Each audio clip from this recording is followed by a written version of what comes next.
Oh, hello YouTube. Today on The Naughty Librarian, I am doing my mid-October wrap-up. I've read a fair amount of books so far this month. A lot of them have been spooky because why? It's October. I just wanted to get into my spooky moods. Some of them spookier than others, but it's okay. And I also read a couple graphic novels. I rarely ever read graphic novels, so trying some things out, reading different things, kind of excited about them. So let's just get into what I've been reading lately. Let's go. Let's start things off here with Drunk Classics. I read The Exorcist by William Peter Blatty, and I'll let you guys know right now, I am not so much drunk in this Drunk Classics video because it's The Exorcist and it's terrifying.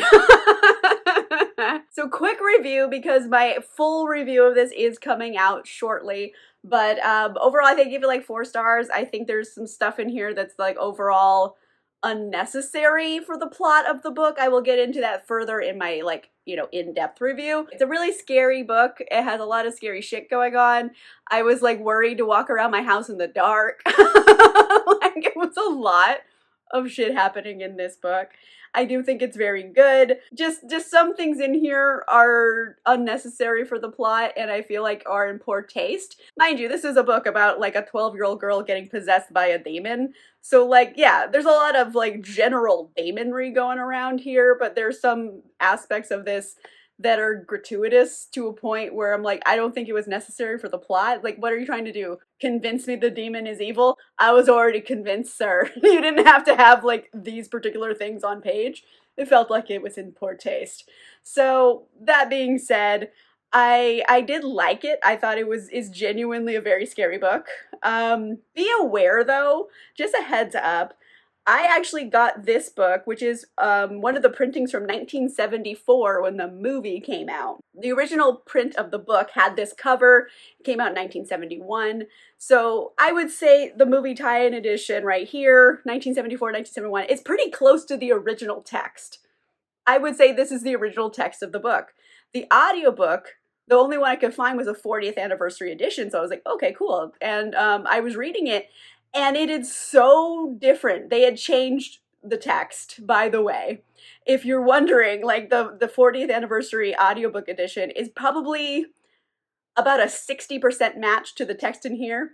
You heard that right, 60. 60. That's not a high percentage of matching. So I'm listening and this is just not on the page. They add scenes, they subtract scenes.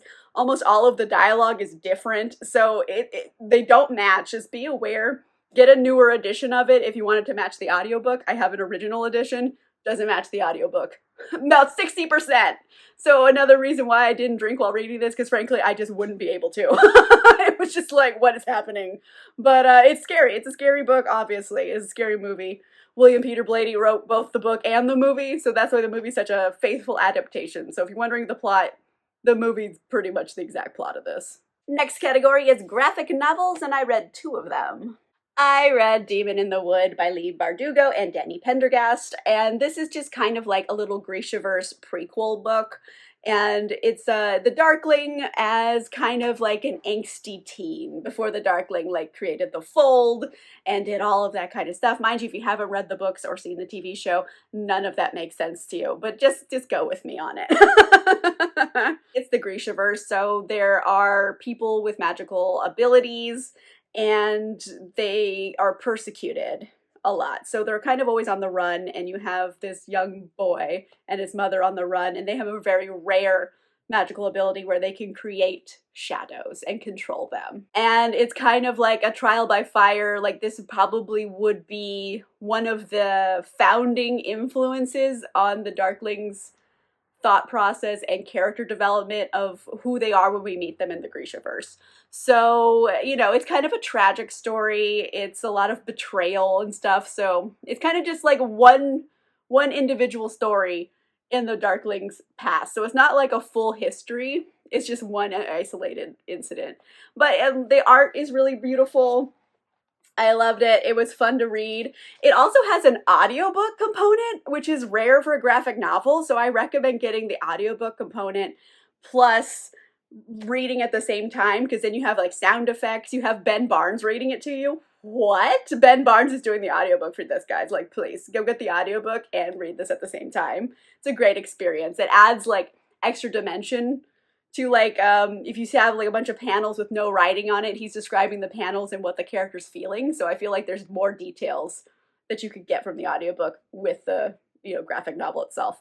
But yeah, it's just like an isolated story in the Darkling's past, lots of betrayals, etc. But I liked it. It was fun. It was exactly what I thought it was going to be, basically. I'm not like, wow, impressed by it, but I had a good time with it. I also read Blackwater by Jeanette Arroyo and Ren Graham. And I don't know, I just got it from the publisher randomly. I didn't order it. They just kind of sent it to me. So I was like, well, let's give it a whirl. And it's cute.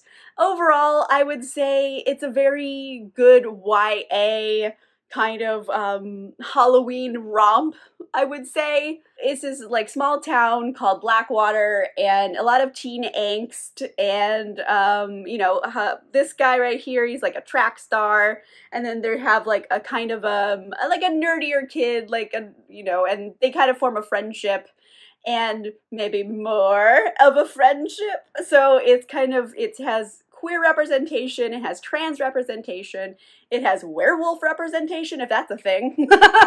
There's also werewolves in this. And it's kind of like a cute little romance because it's fully so awkward. And like, I think it hits that note of like being a teen and being really freaking awkward all the time. And you're like, yeah, so do you like orange? You know, and they don't know what to say to people, so you're just saying like stupid stuff, and like it really hits that note. So I totally believe that both these kids are kids. And you know, it was a quick little read. Is it like amazing? No, it doesn't really develop much of anything. It's a little like, you know, graphic novel, but it's cute, it's fun. I feel like it's, you know, accurate representation of teenagers, so I think it's worth a read. It took me like an hour, you know. I had an hour to invest in that. All the rest of the books I read are just kind of all a grab bag, so I'm just putting them in the grab bag category rather than a bunch of categories. I read Weird Sisters by Terry Pratchett, and this was kindly sent to me by one of my subscribers. Thank you so much. I had never read anything by Terry Pratchett. I wanted to try. And I've learned about Terry Pratchett's writing style, and here's the thing. It's just like a me thing. When I read books like this, it's very similar. Like, Terry Pratchett obviously came out first, and Douglas Adams is reminiscent of Terry Pratchett. From my experience, I read Douglas Adams first. So just know, I know which one influenced which. But for me, reading Douglas Adams was a chore because I felt like his writing is so smug about being clever. You know what I mean? It has that smug tone, and it bothers me. And I feel like his writing is so reminiscent of Terry Pratchett's writing that I was like, oh, you know, like that smug tone he has, like, ooh, look how clever I am. I'm like, okay, we get it, you're clever. But it's like, it's supposed to be like a farce. It's funny, I guess. It's kind of like Macbeth, like the Three Witches from Macbeth, but like a farcical version of it. And the witches are all funny kind of characters. I liked them. I liked their kind of antics and stuff. But overall, I kind of had that like smug Hitchhiker's Guide to the Galaxy tone to it, which is just not like my vibe. And I get it. I understand that this is a good book, like, objectively speaking. So the problem is me and just my own like reading taste, is that it comes across smug to me. So that kind of like soured it a bit, but overall I had a good time with it. It's fine. I don't think I'm gonna be like reading a lot of Terry Pratchett going forward, but like I'm glad I did. And I'm glad I got to experience it, so thank you so much for sending this to me. I'm happy because I hadn't read anything by Terry Pratchett, and now I have, and I'm excited for that. So now I can say like, oh, I've read Terry Pratchett. I've read one book of all of his books. But yeah, silly witches get into zany antics, trying to oust a usurper to the throne kind of deal going on here. So it's like Macbeth, but like a farce. I also read Daphne by Josh Malerman. This book is just like a shiny disaster. It is so glossy that it's a problem. Is it just me? Like, it's so glossy. I can't stand it because, like, this is why it's not going to do well on Instagram because no one can photograph it correctly. It's too glossy. I'm like, oh my gosh. Sorry, that's completely nothing to do with my book review. It's just, like, the gloss level on this cover is obnoxious. So I'm a big Josh Malerman fan, and I like his writing style in general. So that being said, I think this one might be one for the fans. You know what I mean? It's probably not his best work, but there are some really good things in it. This is basically like a ghost story. I've been calling it Bloody Carrie because it's kind of like that. Essentially, there was this woman, Daphne, and I'm trying not to give away too many like spoilers here, but like she was murdered, and the town all kind of just decided to forget about it. And then when someone starts remembering Daphne, and then they tell other people about it, it's kind of like an earworm. And the more you think about Daphne, the more she is summoned to you. And then she will like literally crush you with her bare hands and then you die. So a lot of like really gruesome, gory killings in this, like with people's heads getting smashed or pulp. So just be aware there's a lot of gore here. It's a ghost story.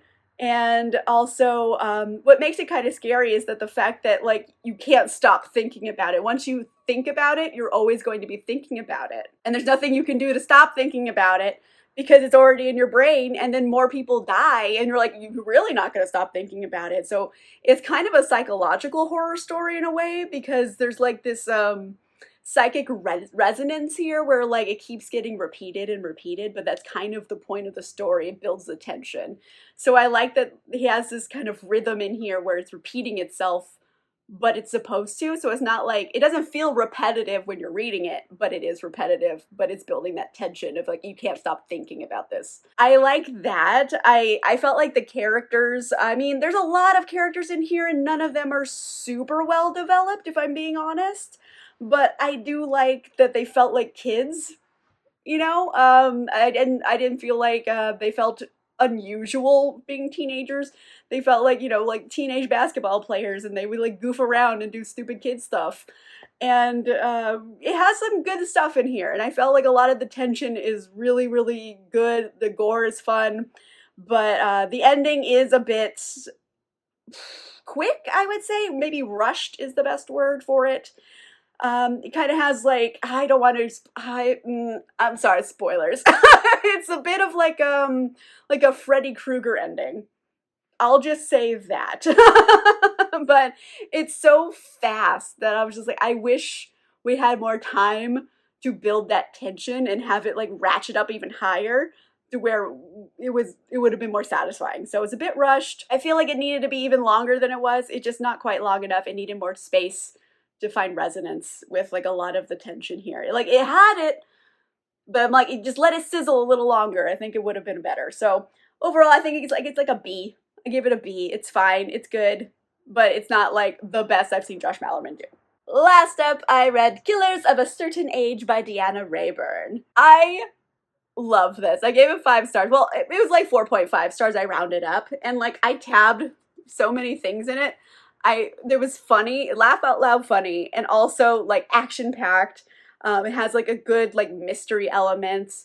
Basically, the gist here is that there's this group of elite assassins, and they're 4 women. It's an all-women assassin group, and they have all hit their 60s. They're all retiring, and the company they worked for is retiring them. And by that, I mean they sent younger assassins after them.